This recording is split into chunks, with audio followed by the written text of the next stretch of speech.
ప్రతి ఒక్క concept explain చేసేటప్పుడు ఫస్ట్ కాన్సెప్ట్ ఎక్స్ప్లెనేషన్ ఏదైతే అవుతుంది, అలాగే ఆ కాన్సెప్ట్కి సంబంధించిన శాంపుల్ ఎగ్జాంపుల్స్ అనేది ఎక్స్ప్లెయిన్ చేయడం జరుగుతుంది.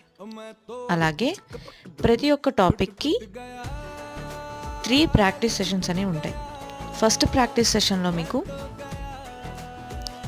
శాంపుల్ ఎగ్జాంపుల్స్తో పాటు క్వశ్చన్ అండ్ ఆన్సర్స్ టైప్లో మీకు స్పోకెన్ ప్రాక్టీస్ అనేది జరుగుతుంది. అలాగే సెకండ్ మాడ్యూల్లో మన రియల్ లైఫ్ టైంలో ఎప్పుడు ఆ కాన్సెప్ట్ అనేది మనకు వస్తుంది, మన చుట్టుపక్కల జరిగే విషయాలని మనం ఆ కాన్సెప్ట్ ద్వారా మనం ఎలా ఎక్స్ప్రెస్ చేయగలుగుతాము అనేది సెకండ్ మాడ్యూల్లో నేర్చుకుంటాం.